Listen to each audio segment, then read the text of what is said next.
Assalamualaikum warahmatullahi wabarakatuh. Innal hamdalillahi nahmaduhu wa nasta'inuhu wa nastaghfiruh wa na'udzu billahi min syururi anfusina wa min sayyiati a'malina. May yahdihillahu fala mudhillalah wa may yudlil fala hadiyalah. Asyhadu an la ilaha illallah wahdahu la syarikalah wa asyhadu anna Muhammadan abduhu wa rasuluhu alladzi la nabiyya ba'da. Qala Allah ta'ala fi kitabihil karim, ya ayyuhalladzina amanu taqullaha haqqa tuqatih wa la tamutunna illa wa antum muslimun. Ya ayyuhan nasu taqu rabbakumul ladzi khalaqakum min nafsin wahidah wa khalaqa minha zawjaha wa batha minhuma rijalan katsiran wa nisaa'a wattaqullaha alladzi tasaaluna bihi wal arham innallaha kana 'alaikum raqiba. Ya ayyuhalladzina amanu taqullaha wa qulu qawlan sadida yuslih lakum a'malakum wa yaghfir lakum dzunubakum wa may yuti'illaha wa rasulahu faqad faza fawzan 'azima. Ma ba'du. Allahumma shalli ala Muhammad wa ala alihi wa sahbihi wa man tabi'ahum bi ihsanin ila yaumiddin. Alhamdulillah, segala puji hanya milik Allah Subhanahu wa ta'ala. Kita berdoa dan memohon kepadanya, dan kita bersaksi bahwasanya tidak ada Tuhan yang berhak disembah kecuali Allah Subhanahu wa ta'ala. Salawat dan salam tidak lupa senantiasa kita curahkan kepada Nabi kita Nabi Muhammad sallallahu alaihi wasallam beserta keluarganya, sahabatnya, tabi'in, tabi'ut tabi'in, dan kepada para pengikutnya yang senantiasa istiqomah berpegang teguh di atas sunnahnya Nabi Muhammad sallallahu alaihi wasallam hingga akhir zaman. Dan kita bersaksi bahwasanya Muhammad adalah seorang nabi dan rasul utusan Allah Subhanahu wa taala. Alhamdulillah, pada kesempatan ini atas izin Allah Subhanahu wa taala kita bisa bertemu kembali ya dalam rangka menuntut ilmu, ya, melaksanakan salah satu kewajiban di antara kewajiban-kewajiban yang sangat banyak sekali yang dijelaskan dalam Al-Quran dan Sunnah Nabi Sallallahu Alaihi Wasallam. Dan di antara kenikmatan yang lainnya yaitu adalah kenikmatan kita bisa berkumpul, ya. Kita bukan hanya sekedar berkumpul tetapi bersahabat di atas keimanan kepada Allah Subhanahu wa taala, ya. Persahabatan kita, persaudaraan kita di atas keimanan itu lebih erat daripada nasab. Ya, persahabatan kita, pertemanan kita, kekeluargaan kita itu lebih erat daripada persaudaraan, ya, karena nasab. Ya, sebagaimana kita ketahui, ya, kita semuanya akan dikumpulkan di hadapan Allah Subhanahu wa taala, akan bisa menyelamatkan satu sama lain dengan memohon kepada Allah Subhanahu wa taala adalah orang-orang yang berteman, berkumpul, bersahabat, dibangun di atas keimanan kepada Allah Subhanahu wa taala. Dalam surat Az-Zukhruf ayat 67 Allah Subhanahu wa taala menjelaskan, al-akhillau yawma idzin ba'dhum li ba'din aduwwun illal muttaqin. Hari kiamat kelak kita ini semuanya akan saling bermusuhan. Ya, yang selama ini kita bareng-bareng menuntut ilmu, bareng-bareng salat di masjid, bareng di tempat kerjaan, ya, sering ketemu di tempat kerjaan, bareng-bareng di kampung halaman kita, semuanya kita akan bermusuhan. Ya, semuanya akan bermusuhan, saling menyalahkan satu sama lain. Ya, jangankan di akhirat, kelak di dunia aja kan kadang kita begitu. Ya, kalau kita melakukan kesalahan bareng-bareng pasti apa? Menjatuhkan satu sama lain. Apalagi nanti di akhirat kelak. Kita semuanya akan bermusuhan, akan menjatuhkan satu sama lain, mencari aman masing-masing, illal muttaqin. Kecuali siapa? Kecuali orang-orang yang memang mereka itu bersahabat, dibangun di atas keimanan, dibangun di atas ketakwaan. Mereka tidak akan pernah saling bermusuhan. Mereka akan menanyakan kepada Allah Subhanahu wa taala, mana temanku yang selama ini sering mengingatkan kebaikan? Mana mereka yang selama ini sering mengajakku untuk sholat berjamaah, sering mengingatkan, mana mereka akan saling mengingatkan. Ya inilah apa? Inilah persahabatan yang dibangun di atas keimanan. Ya jangan sampai kita selama ini bersahabat, berteman, ternyata kita salah teman, salah bersahabat ternyata kita. Yang selama ini teman baik, ternyata baik hanya sekedar di dunia saja. Karena ada baik yang sekedar di dunia ini, ya baik menurut pandangan kita masing-masing, kan begitu. Berteman baik itu yang sesungguhnya ya baik itu menurut siapa ya? Menurut syariat, kan begitu. Kan di kita kalau seandainya kita bareng-bareng saling udunan untuk membeli minuman-minuman yang diharamkan, oh baik gitu ya, nyumbang wae gitu ya, padahal menurut syariat Islam bukan seperti itu ya. Wa yauma ya'uddu dzalimu ala yadayhi, dalam surat Al-Furqan ayat 27 sampai 29 itu menjelaskan tentang keadaan orang-orang yang mereka salah mencari teman, salah bersahabat ketika di dunia. Akhirnya apa? Wa yauma ya'uddu dzalimu ala yadayhi, ketika mereka dibangkitkan di hadapan Allah Subhanahu wa taala, mereka ya menggigit tangannya, ya bukan menggigit jarinya, menggigit tangannya karena nyesel. Ya makanya kita kalau ada istilah orang yang nggak mendapatkan sesuatu pasti aduh tinggal gigit jari nih, kan begitu ya. Ini bukan jari lagi, tangannya dia gigit. Kenapa tangannya digigit? Ya laitani ittakhadtu ma'ar rasuli sabila, dia menyesal kenapa dia selama ini tidak berteman ya dengan orang-orang yang selama ini untuk mengajak senantiasa berada di atas jalannya Rasulullah sallallahu alaihi wasallam, untuk senantiasa mengikuti apa yang dijelaskan dalam Al-Qur'an dan sunnah Nabi sallallahu alaihi wasallam. Ya laitani ya wailata, ya kalau seandainya aku tidak menjadikan mereka sebagai teman. Ya, kenapa menyesal? Faqad adallani an dzikri ba'da irja'ani, karena selama ini aku salah menjadikan seseorang menjadi teman. Kenapa? Ternyata apa? Faqad adallani, karena ternyata temanku ini telah menyesatkan aku, telah menjauhkan aku dari jalan-jalan kebaikan yang dijelaskan dalam Al-Quran dan sunnah Nabi SAW. Ini penyesalan ini akan terjadi pada siapa? Bagi orang-orang yang mereka salah berteman. Ya ternyata teman ini selama ini apa? Mengajak kepada kemungkaran, mengajak kepada jalan yang jauh daripada kebaikan yang dijelaskan dalam Al-Quran dan sunnah Nabi SAW. Saking menyesalnya apa? Menggigit tangannya, kan begitu. Nah teman yang baik itu seperti apa? Teman, persahabatan, persaudaraan yang dibangun di atas keimanan itu seperti apa? Yang dibangun di atas ketaatan itu seperti apa? Pertemanan yang dibangun di atas keimanan, yang dibangun di atas ketaatan kepada Allah Subhanahu wa taala, adalah di antaranya mereka senantiasa menjaga kehormatan diri kita masing-masing. Ya, untuk menunjukkan kita itu muslim sejati apa bukan, kita itu benar-benar beriman atau bukan.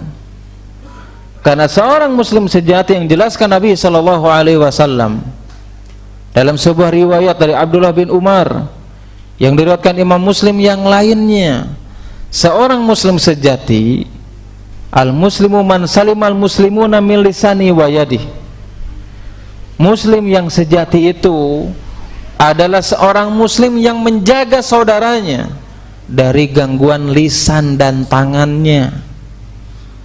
Kalau kita masih bisa mengganggu orang lain dengan lisan kita, bisa mengganggu kehormatan kaum muslimin dengan lisan atau dengan tangan kita, berarti kita belum sampai kepada menjadi seorang muslim yang sejati.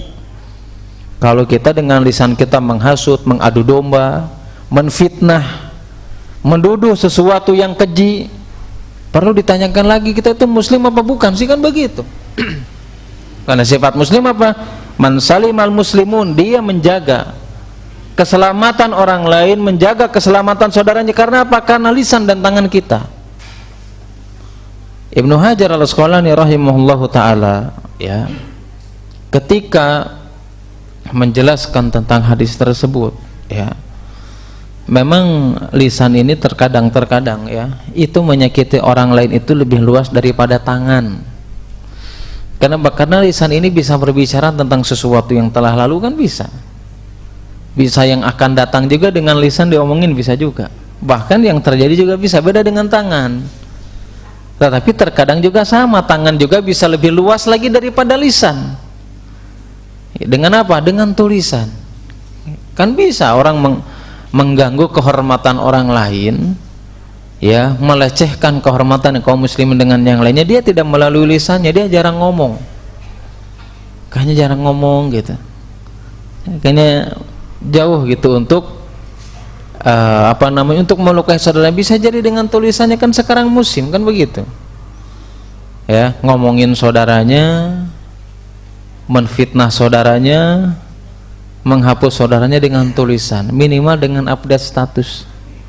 Sering terjadi zaman sekarang, dengan jempolnya saja ya, dengan jempolnya ternyata apa? Mengeluarkan dia dari sifat seorang muslim yang sejati.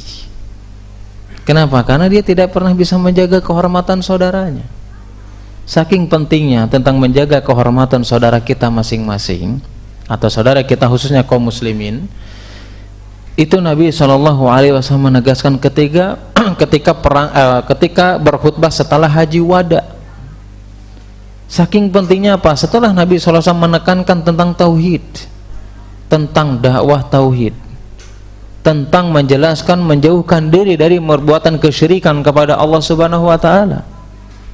Ternyata di samping itu Nabi SAW menjelaskan tentang apa? Tentang kehormatan kaum muslimin.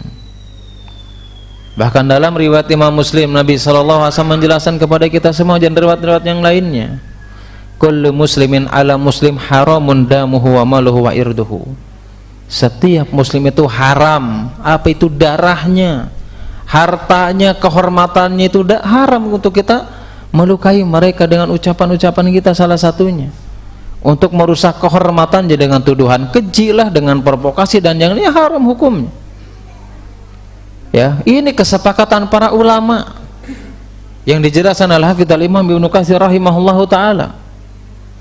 Ketika kita memprovokasi, menfitnah, menghasut, menuduh kaum muslimin dengan hal-hal yang keji, baik itu tuduhan dari orang kafir atau sesama muslim, kata Al-Hafidz Imam Ibnu Katsir dalam kitab beliau Tafsir Al-Quranul Adzim, sepakat para ulama tentang keharamannya. Cuma terkadang selama ini kita tidak pernah memperhatikan hal seperti itu. Kita menganggap sepele, mudah mengadu domba kaum muslimin, kan begitu, mudah menghasut kaum muslimin, mudah memprovokasi kaum muslim. Padahal terkadang itu terjadi pada siapa? Bukan sama orang awam, itu terjadi sama penuntut ilmu. Kita yang selama ini sudah ngaji lama, sudah belajar agama lama, tapi terkadang kita tidak pernah bisa menjaga lisan kita. Ya, kadang kita mungkin ditokohkan oleh seseorang, oleh orang lain, tapi terkadang lisan kita mudah untuk menjatuhkan kehormatan orang lain dengan menfitnah, menghasut, ataupun dengan yang lainnya.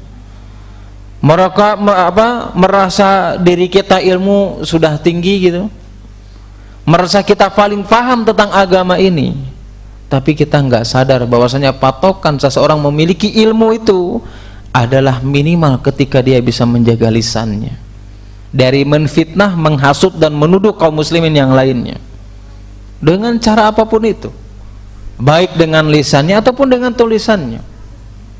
Abdullah bin Umar itu pernah dikirim surat oleh seseorang. Dikirim surat oleh orang tersebut apa? Dia minta nasihat. Nasihatnya apa? Intinya, coba berikanlah satu kalimat, apa kalau bahasa kita, ujangan mungkin ya. Ya pokoknya suatu kalimat yang mana satu kalimat itu memiliki makna ilmu yang sangat luas. Ya, kalimat yang berbobot, alias minta ilmu aja gitu ya. Ilmu yang bermanfaat ya. Bukan ilmu yang lain-lain ya. Ternyata Abdullah bin Umar membalasnya apa? Ilmu itu sangat luas ya. Ilmu itu sangat besar, sangat luas. Kemudian kata Abdullah bin Umar mengatakan apa? suatu keberuntungan adalah ketika engkau bertemu dengan Allah Subhanahu wa taala, engkau bisa menjaga kehormatan saudaramu. Ya, salah satunya apa? Engkau bisa menjaga kehormatan saudaramu. Kita tidak mencela mereka, tidak menuduh mereka, tidak menghasut mereka, dan tidak menfitnah kaum muslimin yang lainnya. Ternyata apa? Kalimat Abdullah bin Umar ini dipahami oleh ulama-ulama yang lainnya. Ternyata apa? Ketika orang lain meminta ilmu nih, ternyata Abdullah bin Umar mengatakan ilmu itu sangat luas. Tapi yang paling selamat itu adalah engkau bertemu dengan Allah Subhanahu wa taala. Engkau menjaga apa? Bisa menjaga lisan, anggota tubuhmu. Ya, salah satunya apa? Engkau bisa menjaga kehormatan saudara. Berarti apa? Patokan luasnya ilmu seseorang adalah ketika dia bisa menjaga lisannya dari menghasut dan menfitnah orang lain. Ya, kalau kita masih menfitnah orang lain, menghasut, menuduh sesuatu atau dikatakan fitnah yang kita ketahui, itu perlu ditanyakan lagi keilmuannya itu sampai di mana. Bahkan patokan keimanan bukan ilmu lagi, ini mah patokan keimanan saja.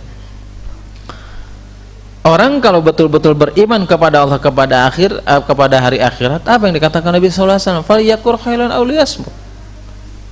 Maka dia berbicara yang baik, atau enggak dia diam aja. Ya, jangan sampai dia merasa dirinya beriman kepada Allah tetapi dia menuduh orang lain, menghasut orang lain, mencela orang lain, menjatuhkan kehormatan orang lain dengan fitnah-fitnah yang dia ucapkan. Makanya ketika Nabi sallallahu alaihi wasallam mengatakan man kana yu'minu billahi wal yawmil akhir falyaqul khairan aw liyasmut. Ternyata apa? Menjaga lisan itu tidak semudah apa yang kita bayangkan. Para ulama menjelaskan kenapa setiap hadis pokoknya apapun itu, kalau diawali dengan kalimat mengucapkan ya man kana yu'minu billahi wal yawmil akhir, barang siapa dia beriman kepada Allah dan kepada hari akhir, misalkan falyukrim dhaifahu, maka muliakanlah tamumu, atau falyukrim jarahu, muliakanlah tetanggamu, atau falyaqul khairan aw liyasmu, atau hadis-hadis yang lainnya. Pokoknya setiap hadis yang diawali dengan beriman termasuk beriman kepada Allah dan hari akhir adalah dengan mengerjakan suatu amalan, ini menunjukkan amalan tersebut adalah bukan amalan yang ringan, berat. Contoh misalkan ya, barusan menjelaskan man kana yu'minu billahi wal yawmil akhir falyukrim dhaifahu aw jarahu.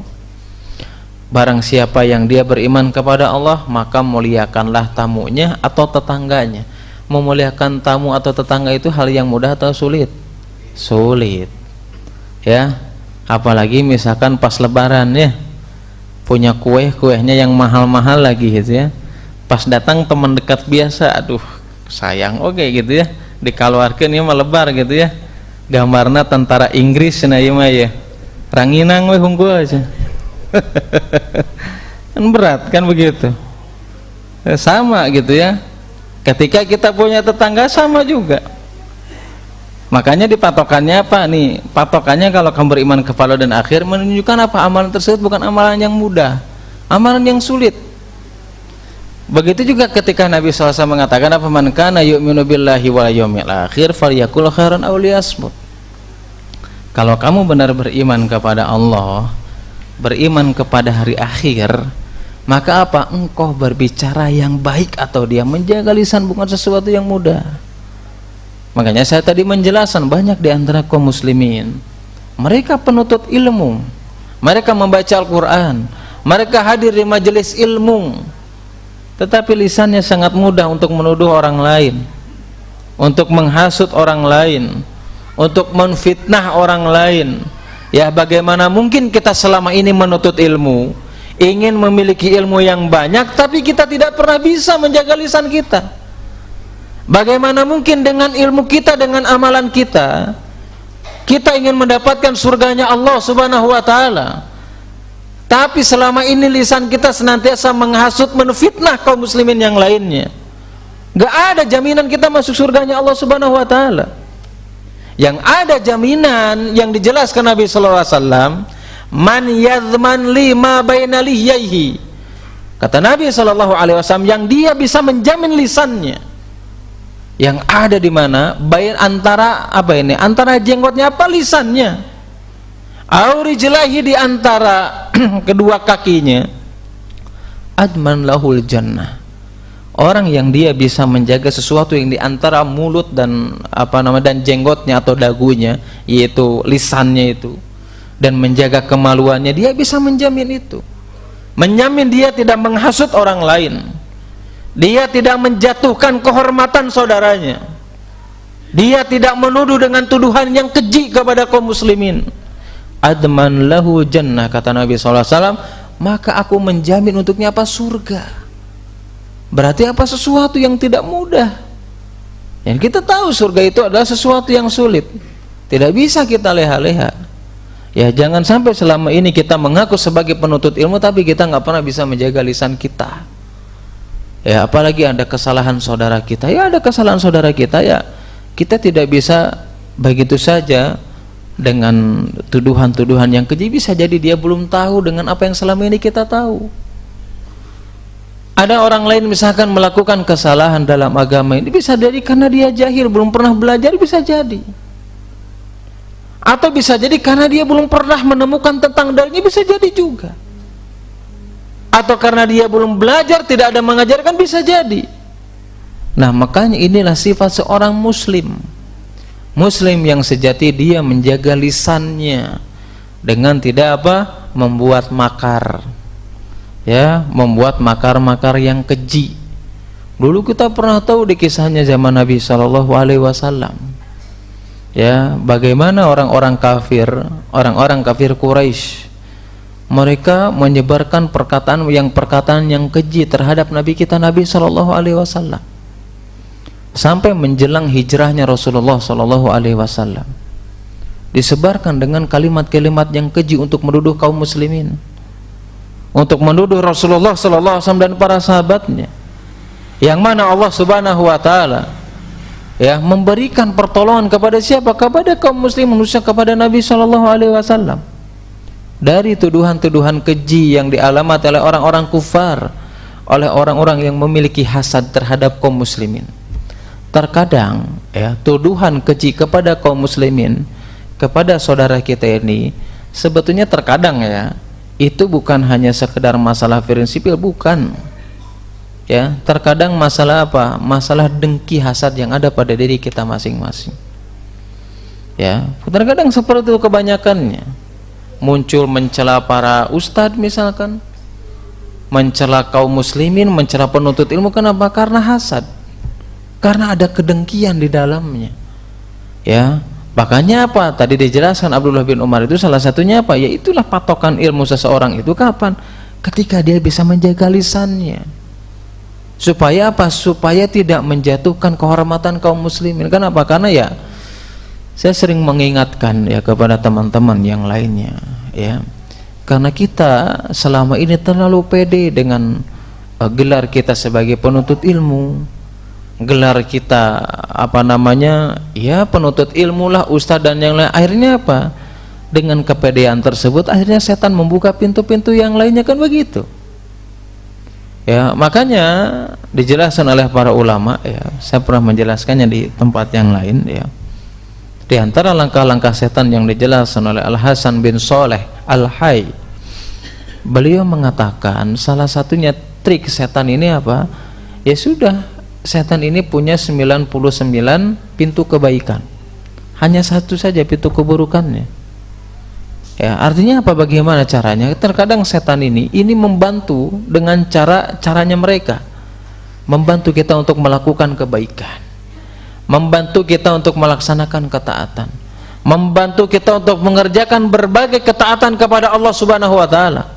Ternyata apa? Dengan amalan yang begitu banyak yang dibantu oleh setan dan bala tentaranya, ternyata menjadikan kita ujub, sehingga apa? Setelah kita bangga dengan amalan kita, kita mudah untuk menyepelekan orang lain.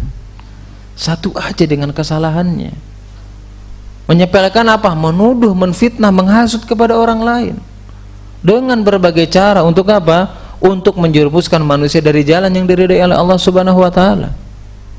Terkadang sebagian kita menganggap hasutan, tuduhan yang sesuatu yang baik, nggak sadar kalau hal tersebut adalah hal di antara dosa besar yang dijelaskan Nabi Shallallahu Alaihi Wasallam.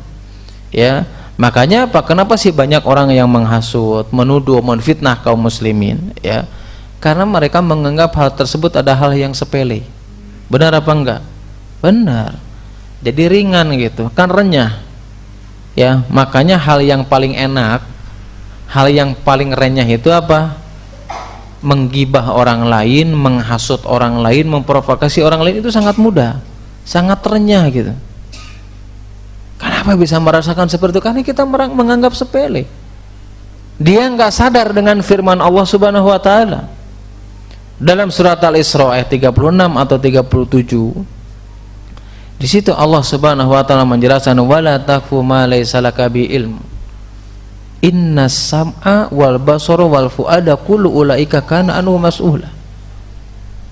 Kalian itu jangan pernah berbicara tanpa ilmu, tanpa didasari dengan ilmu. Bisa ngomong ke sana, menggibah sini, menuduh sini, namanya juga tuduhan. Dia sudah mengetahui, sudah tabayun apa belum? Sudah berilmu apa belum? Coba tanyakan kenapa saudara kita melakukan demikian. Kenapa di lingkungan kita melakukan? Kita tabayun dulu. Jangan sampai kita selama ini membicarakan sesuatu tanpa didasari ilmu, tanpa didasari pengetahuan. Kenapa demikian? Inna sam'a wal basar wal fuad kullu ulaika kanu anhu mas'ula. Pendengaran kita ini selama ini, kita mendengarkan orang ngomong, mendengarkan apa yang disampaikan, kita melihat orang yang ngomong, melihat lawan bicara kita yang menyampaikan, dan kita dimasukkan ke dalam pikiran kita, semuanya akan ditanyakan di hadapan Allah. Pendengaran kita, apa yang selama ini kita dengar, apa yang selama ini kita lihat, apa yang selama ini kita rasakan pada diri kita masing-masing, apakah selama ini dipenuhi dengan kebencian dan kedengkian sehingga kita mudah untuk menghasut dan menfitnah saudara kita kaum muslimin? Semuanya akan ditanyakan di hadapan Allah Subhanahu wa taala. Apa yang menjadikan selama ini kita merasa remeh? Ternyata apa? Ya, mungkin ada hadis yang dari Ibnu Abbas, ya, yang kita hampir sering mendengarnya, baik dalam kajian fikih ataupun dalam kajian-kajian yang lainnya. Ya, kalau dalam bab fikih biasanya menjelaskan tentang toharoh, ya, tentang bersuci. Atau misalkan dalam tazkiyatun nufus atau dalam bab akidah, ya, beriman kepada hari akhir, yaitu apa? Tentang hadis Nabi SAW yang diriwayatkan Imam Muslim dan yang lainnya dari Ibnu Abbas radhiyallahu taala anhu, ketika Nabi SAW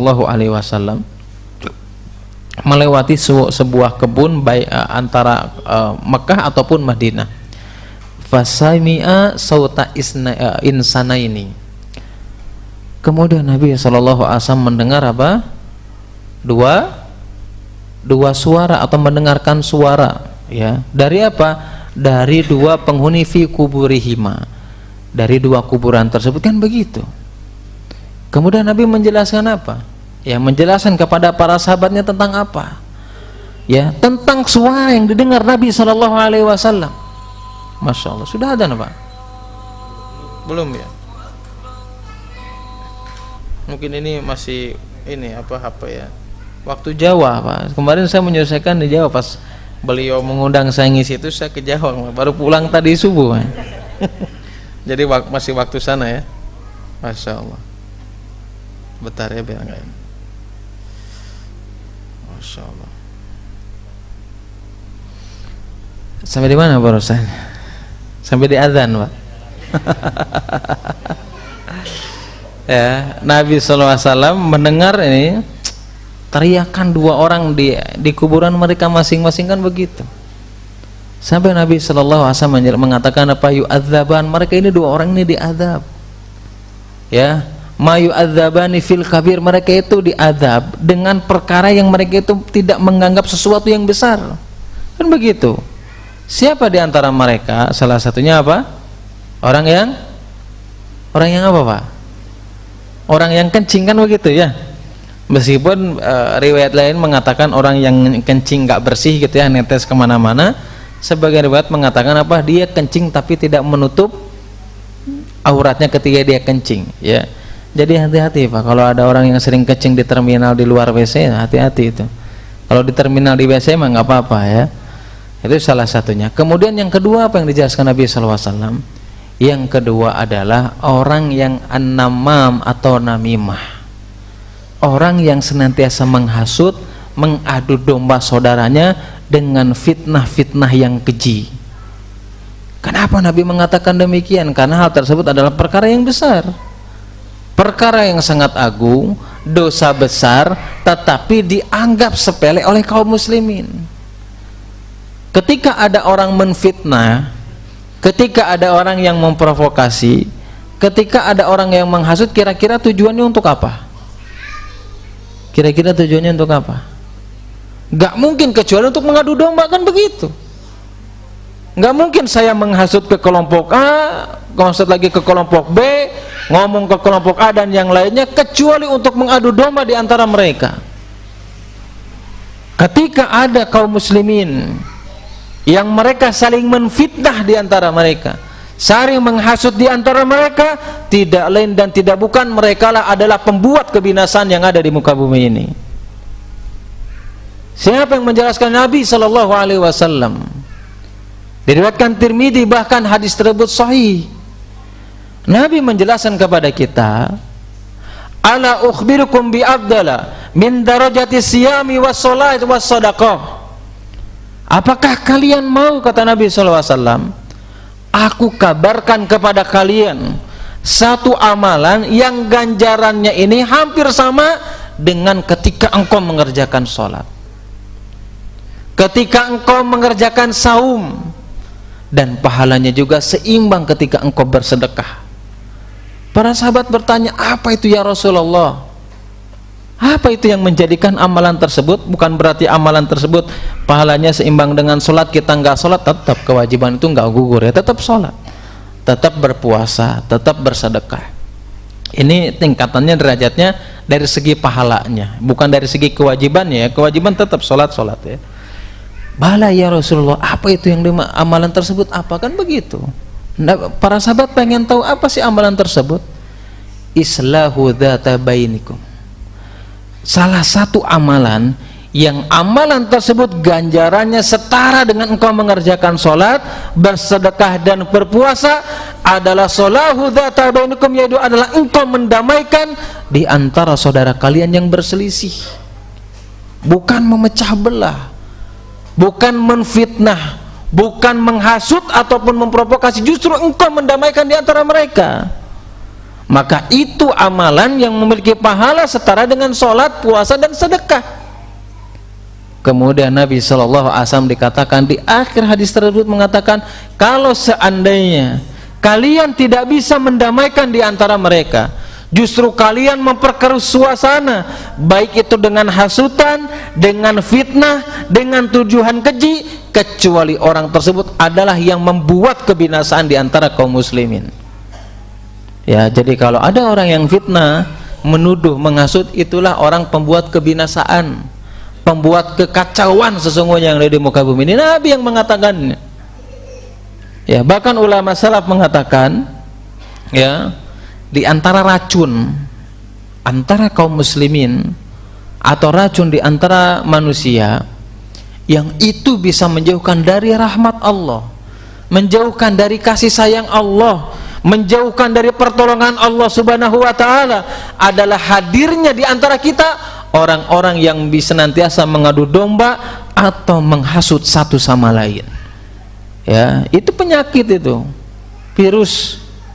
Ya, jadi kalau penyakit gimana Pak? Ada virus nih di kaki kita, di tubuh kita, harus gimana? Ini harus diangkat, kan begitu, harus dihilangkan hal seperti itu. Ya, oh, kita ada virus di tubuh kita, sudah diobat nggak mampu ya, gitu ya. Di apa lagi, di terapi nggak sanggup juga, berarti harus diamputasi kali-kali, makan begitu. Nggak ada cara lain. Ke dokter nggak sanggup, diobatin juga nggak sanggup, dengan terapi nggak sanggup, berarti apa? Nggak ada cara lain lagi kecuali dia harus diamputasi. Maksudnya harus dihilangkan, kan begitu. Karena dia racun. Ya, sebuah negeri, sebuah tempat di mana kita tempat tinggal tersebut ya, itu tidak akan muncul rahmat dan kasih sayang dari Allah. Kapan? Selama ada orang-orang yang seperti itu. Ya, bisa jadi itu juga menimpa kepada diri kita masing-masing. Bisa jadi lingkungan kita, circle kita ini, kumpulan kita ini enggak mendapatkan rahmat dari Allah Subhanahu wa taala. Bisa jadi kita sendiri yang selama ini senantiasa menghasut orang lain, menuduh orang lain, menfitnah orang lain, terkhusus adalah menfitnah dan menuduh di antara kaum muslimin. Coba bayangkan kalau kita selama ini nggak mendapatkan rahmat dari Allah Subhanahu wa taala. Sedangkan rahmat Allah Subhanahu wa taala sangat luas. Baik itu dengan pertolongannya, kan begitu. Baik kita dihindari dengan berbagai malapetaka, itu semuanya rahmat Allah. Tetapi itu semua akan jauh. Ya, kita semuanya tidak akan mendapatkannya. Kapan?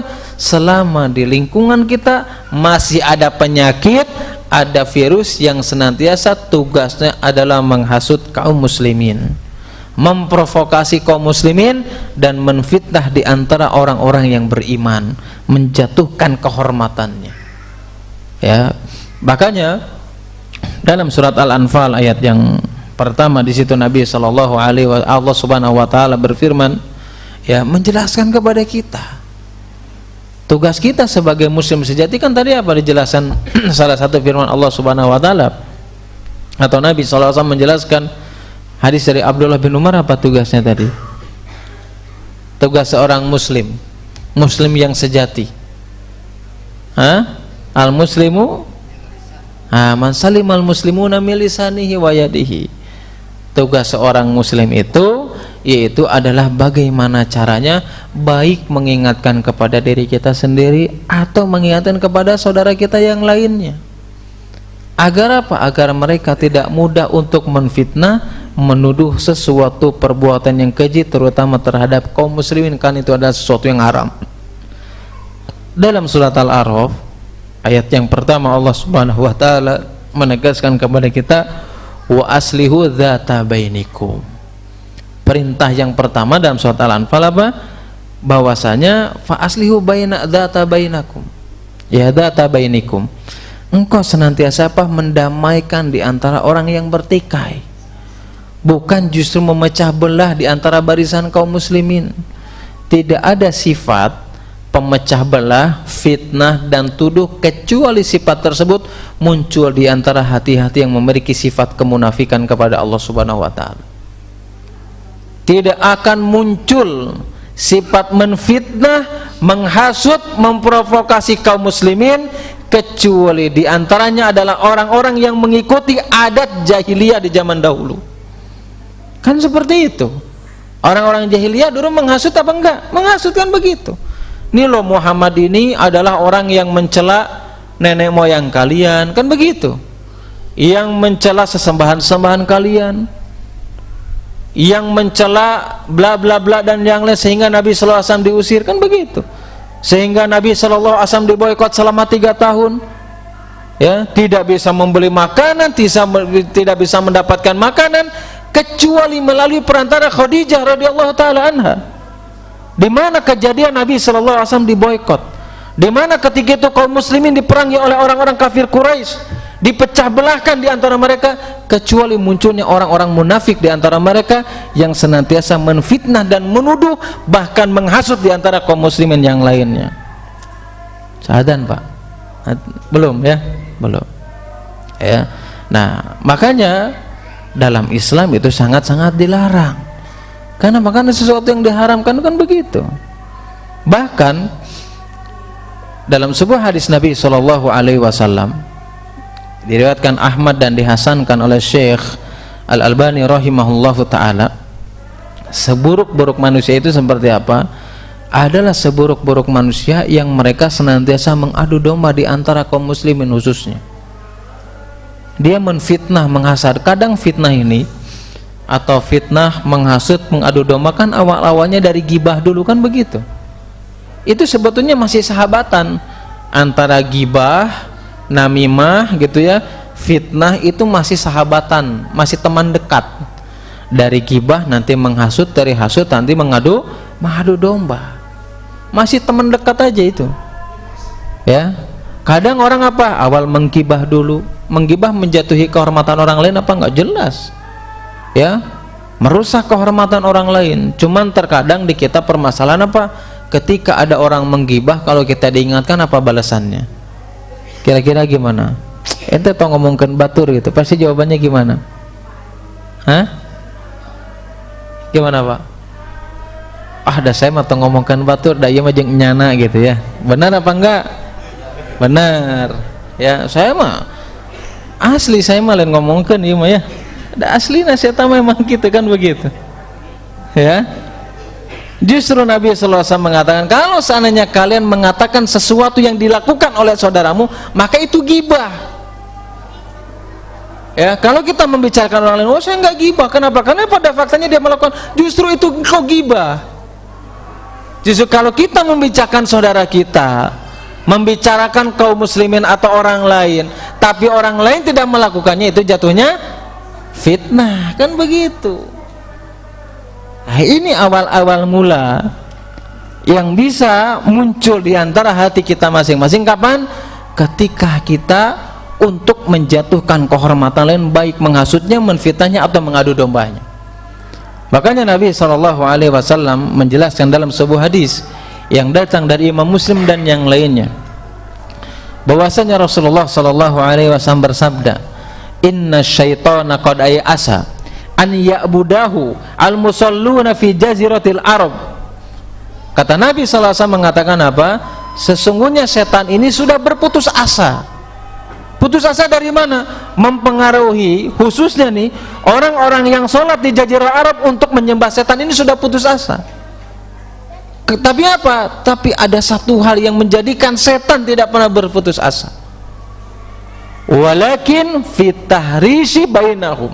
Ada satu hal yang setan tidak pernah berputus asa, bagaimana caranya menjadikan manusia menjadi temannya di neraka jahanam. Itu apa? Tahrish, yaitu apa? Menghasut, memprovokasi, mengadu domba, menfitnah di antara kaum muslimin. Ya, karena sudah bunyi nanti dilanjutkan insyaallah ya.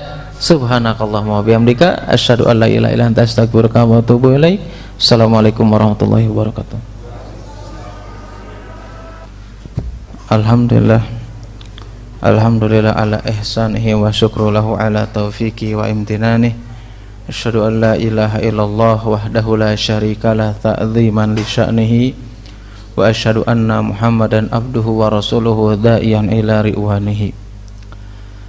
Di penjelasan sebelumnya ya, kita menjelaskan beberapa dalil baik dari Al-Qur'an dan hadis atau sunnah Nabi sallallahu alaihi wasallam tentang beberapa hal yang berkaitan dengan tuduh dan menuduh di antara kaum muslimin, fitnah ya, menghasut, memprovokasi atau namimah, mengadu domba di antara kaum muslimin ya.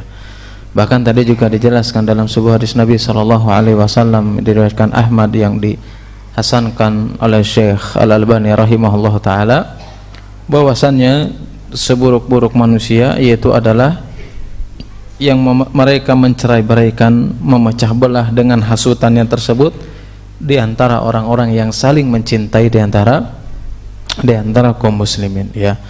Bahkan tadi juga menjelaskan tentang hadis Nabi sallallahu alaihi wasallam yang diriwayatkan Imam Muslim, bahwasanya Nabi sallallahu alaihi wasallam menjelaskan innasyaitana qad ayasa an ya'budahu al-musalluna fi jaziratil Arab, bahwasanya Nabi sallallahu alaihi wasallam menjelaskan setan ini sudah berputus asa ya untuk mengajak orang-orang yang sholat ya, terkhusus di Jaziratul Arab ya, untuk menyembah setan tersebut. Sudah putus asa. Banyak orang-orang yang mengenal tauhid ya, dengan dakwah tauhid, dengan dakwahnya Rasulullah sallallahu alaihi wasallam ya, mereka hanya menyembah kepada Allah Subhanahu wa taala saja. Tetapi ya, di antara hal yang menjadikan masih menjadi harapan ya pada iblis laknatullah alaihim, itu adalah fitahrishi bainahum,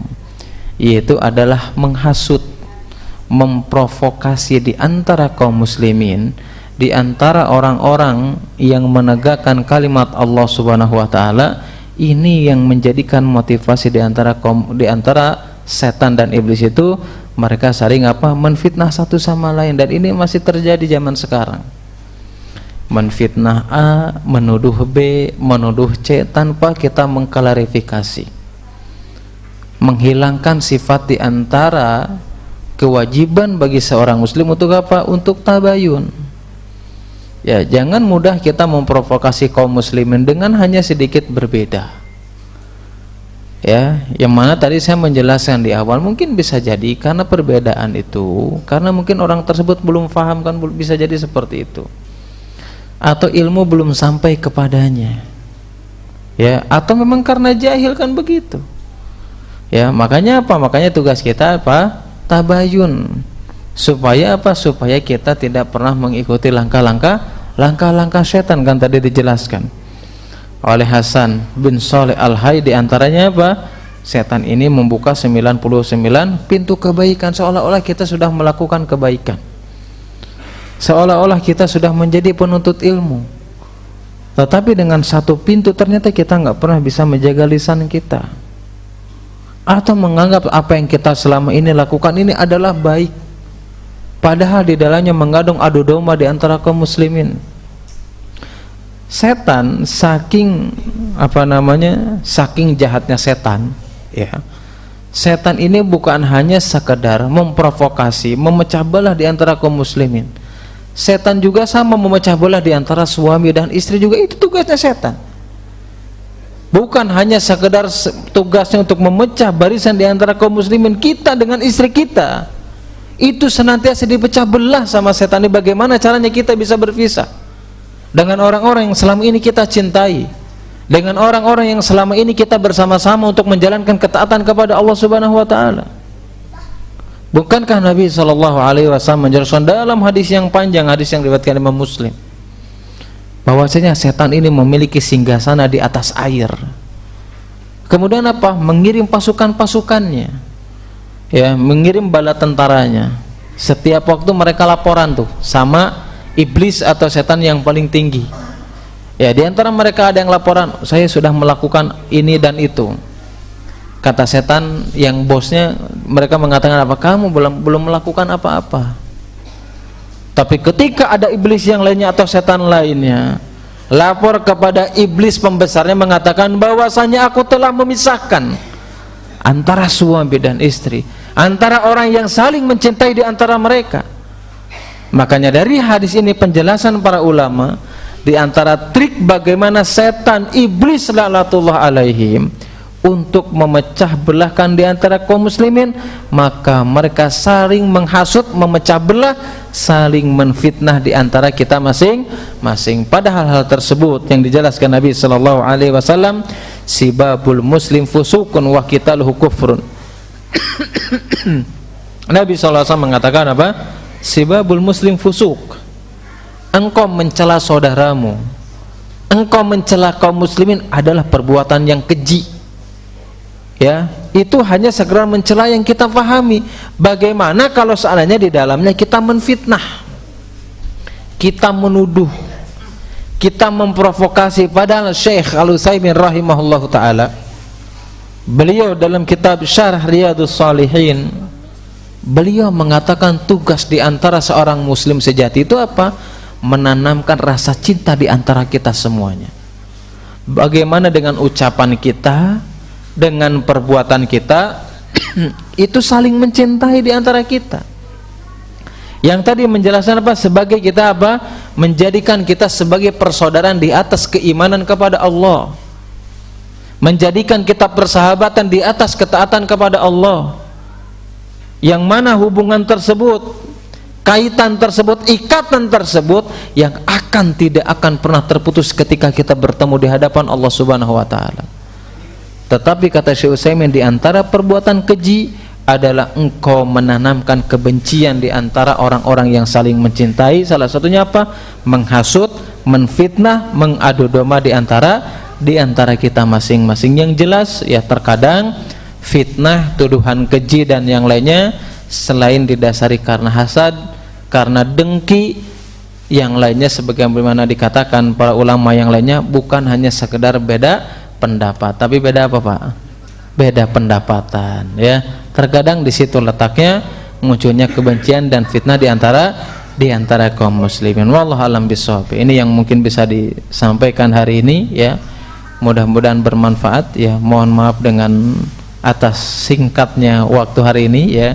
Karena saya baru pulang dari luar kota, agak sedikit ini ya, kurang sehat ya. Tapi mudah-mudahan lah, meskipun singkat, mudah-mudahan bermanfaat khususnya bagi saya pribadi, umumnya bagi bapak-bapak dan ibu-ibu sekalian. Sebelum ditutup ada yang mau bertanya dulu gitu. Gimana Pak? Salam.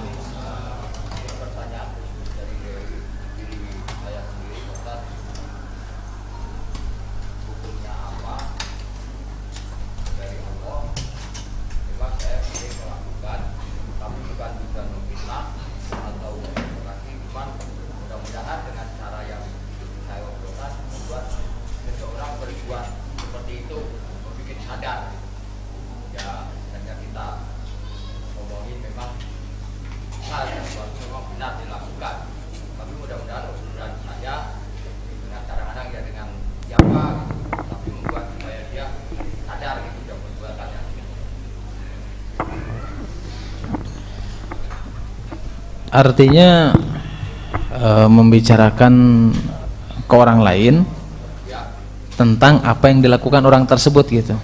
Supaya ya memang yang saya bicarakan dengan langsung tidak langsung dia mendengar gitu, tapi membuat dia sadar dengan perbuatannya itu, Tuhan. Membuat sadar bukan untuk memecah belah kan? Bukan.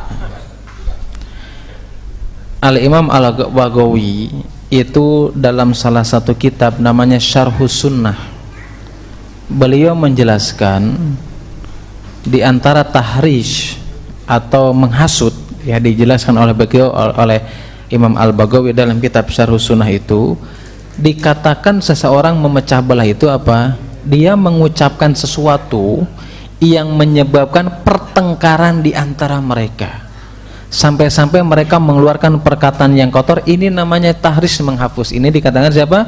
Imam Al-Baghawi dalam kitab Syarhus Sunnah. Atau Ibnu Ashur ya, beliau juga kurang lebih mengatakan demikian. Bisa dikatakan orang itu adu domba, menghasut, memprovokasi atau menfitnah ketika dengan ucapan itu menyebabkan pertikaian, pertengkaran. Tapi kalau seandainya kita menjelaskan sesuatu kepada pihak A misalkan gitu ya, menjelaskan supaya dia sadar dengan kesalahannya, supaya dia menyadari dengan kesalahannya, kemudian dia bertobat dan kemudian menjadi lebih baik, maka ini yang dianjurkan. Ini bukan termasuk memecah belah.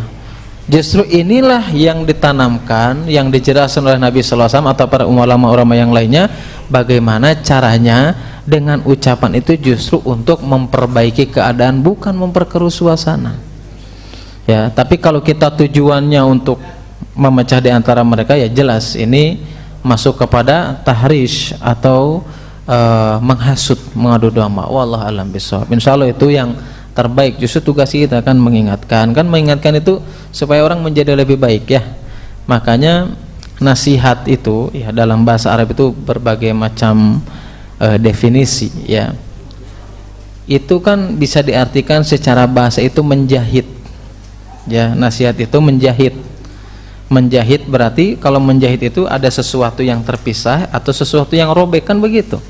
Nah, ketika kita memberikan nasihat supaya kita menjahit dari kekurangannya, menjahit dari sesuatu kesalahannya, itulah bentuk nasihat. Wallahu a'lam bishawab. Ya, insyaallah mudah-mudahan mendapatkan pahala dari Allah Subhanahu wa taala. Wallahu a'lam bishawab. Terima kasih Pak Ustadz atas penjelasannya. Mudah-mudahan ini bekal dan bermanfaat khusus dari saya untuk saya pribadi, untuk bekal dan ilmunya. Amin amin insyaallah. Sama-sama.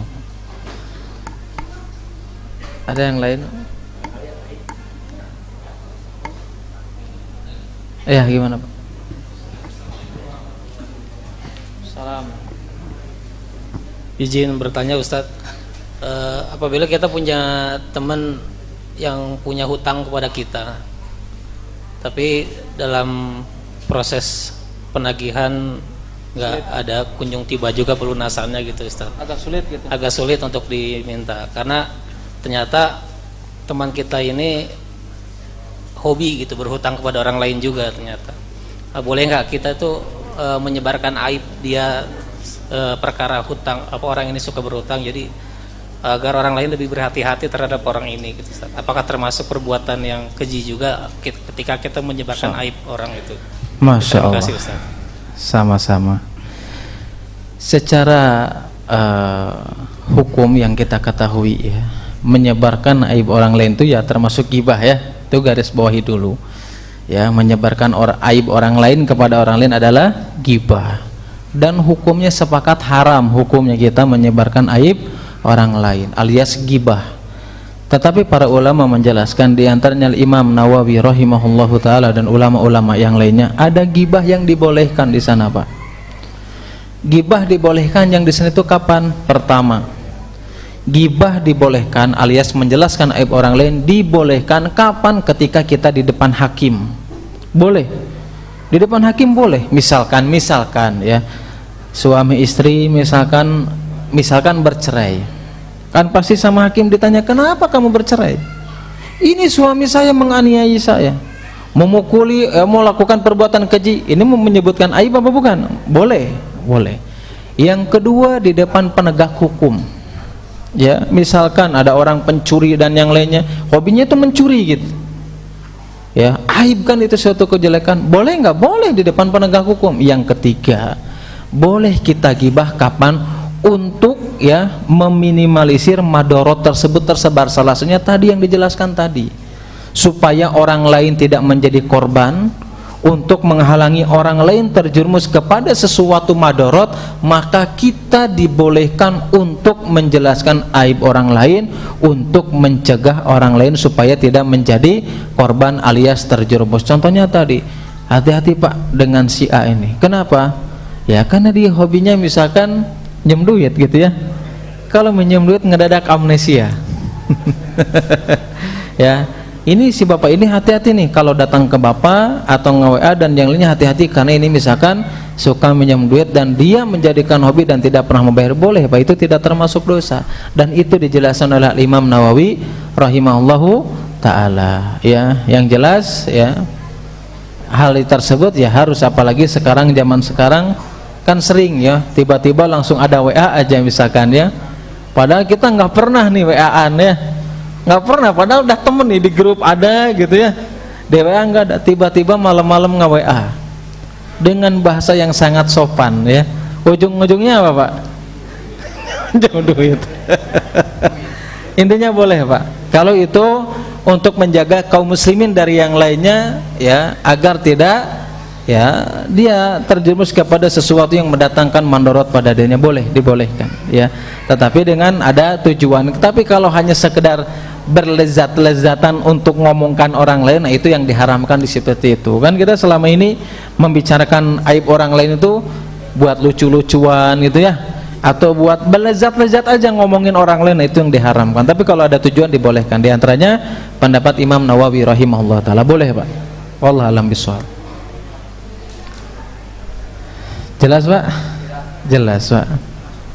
Kalau tidak ada ya kita menikmati bubur kacang saja Pak. Subhanakallahumma wa bihamdika asyhadu an la ilaha illa anta astaghfiruka wa atubu ilaik. Wassalamualaikum warahmatullahi wabarakatuh.